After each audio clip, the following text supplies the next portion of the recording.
राजस्थान की तपती गर्मी के बीच बसा है एक ऐसा मंदिर जहां हर दिन खौफनाक आत्माएं चिल्लाती बिलखती रहती हैं। एक ऐसा मंदिर जहां लोगों से भूत या आत्माओं को निकालने के लिए उसे बांधा और पीटा जाता है। एक ऐसा मंदिर जहां प्रसाद तो मिलता है, लेकिन अगर उस प्रसाद को खाया या ले जाया गया तो आपके साथ कुछ ऐसा होगा जो आप सोच भी नहीं सकते। तो चलिए आज हम आपको ले चलते हैं राजस्थान के दौसा जिले में बसे मेहंदीपुर बालाजी मंदिर में, जहां का आम नजारा पहली बार देखने वालों की आंखों में खौफ भर देता है। तो आखिर क्या है मेहंदीपुर बालाजी का रहस्य, और कौन है मेहंदीपुर बालाजी? क्या हुआ था 1000 साल पहले जिसने इस मंदिर की नींव रख दी, और क्या रहस्य है बालाजी की सीने में उस छेद का?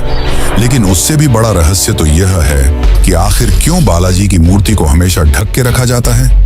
क्या सच में इस जगह पर ऐसी अलौकिक शक्तियां सक्रिय रूप से मौजूद हैं जिन्हें आज तक कोई भी समझ नहीं पाया है? और क्या रहस्य है चांद बावड़ी और प्रेतराज दरबार का?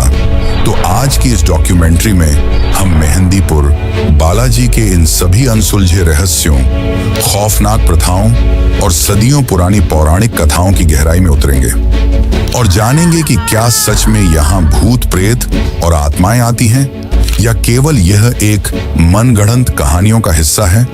तो दिल थाम कर बैठिए, क्योंकि आज की यह रहस्यमयी यात्रा आपकी सोच और वास्तविकता के बीच की हर सीमा को हमेशा के लिए तोड़ने वाली है।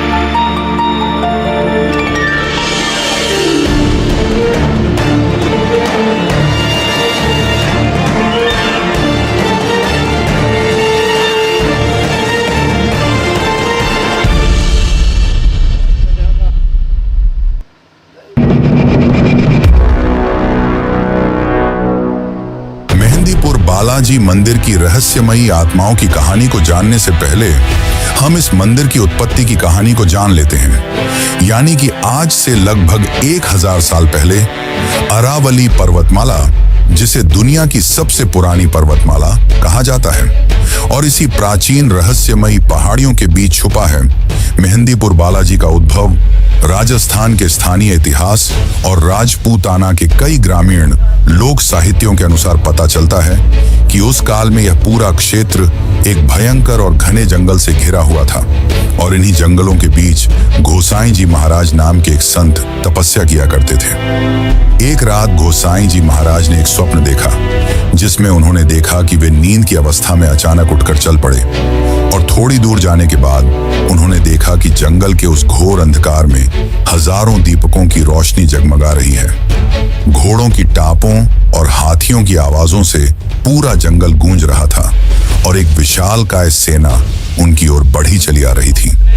फिर सेना उस घने जंगल में अचानक रुक गई। सेना के प्रधान घोड़े से उतरे और एक दिशा में झुककर श्री बालाजी महाराज को दंडवत प्रणाम किया, और फिर पूरी सेना उसी रास्ते से वापस लौट गई। गोसाई जी यह देखकर पूरी तरह अचंभित थे, क्योंकि जिस दिशा में उस प्रधान ने प्रणाम किया था वहां असल में ना ही कोई मूर्ति थी और ना ही कोई मंदिर। अब जब वे अगली रात सोए तो उन्हें स्वप्न में 3 दिव्य मूर्तियां दिखाई दी।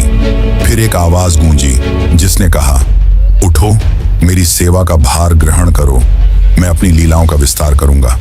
शुरू में तो गोसाई जी ने इन रहस्यमयी आवाज को नजरअंदाज कर दिया, लेकिन फिर एक रात स्वयं हनुमान जी उनके स्वप्न में आए और वही आदेश दिया, जिसके बाद अगले दिन जब गोसाई जी स्वप्न में दिखाई गई उस जगह पर पहुंचे तो उन्होंने महसूस किया कि चारों ओर से घंटों, घड़ियालों और नगाड़ों की रहस्यमयी ध्वनियां आ रही हैं। और फिर उन्होंने देखा कि उनके सामने बालाजी की एक स्वयंभू मूर्ति विराजमान थी।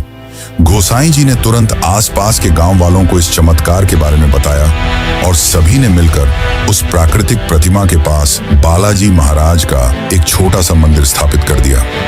शुरुआती दौर में यह मंदिर केवल स्थानीय लोगों के लिए उपासना का एक सामान्य स्थल था, लेकिन गोसाई जी महाराज की कठोर साधना और आध्यात्मिक ऊर्जा ने इस स्थान को एक शक्तिशाली चमत्कारी केंद्र बना दिया। ऐतिहासिक वृत्तांत बताते हैं कि गोसाई जी की उपस्थिति में ही कई ऐसे चमत्कार घटित हुए जहां भूत प्रेत और ऊपरी बाधाओं से ग्रसित लोगों को मुक्ति मिलने लगी। उनकी इस आध्यात्मिक शक्ति की ख्याति इतनी प्रभावशाली थी कि लोग दूर दूर से यहाँ आने लगे। जैसे जैसे इन रहस्यमयी घटनाओं और चमत्कारों की खबरें फैली, 19वीं शताब्दी तक आते आते इस मंदिर की प्रसिद्धि पूरे भारत में फैल गई। आज वह छोटा सा जंगल का मंदिर एक विशाल दिव्य दरबार में बदल चुका है, जहां हर दिन भारत ही नहीं बल्कि विदेशों से भी हजारों लोग पर्यटन और उन नकारात्मक शक्तियों से लड़ने आते हैं जिन्हें आधुनिक विज्ञान और चिकित्सा शास्त्र भी पूरी तरह समझने में अक्सर हार मान लेता है। तो चलिए अब हम भी चलते बालाजी के इस दरबार में, लेकिन उससे पहले अगर आपको वीडियो अच्छी लग रही है तो इसे एक लाइक जरूर करें।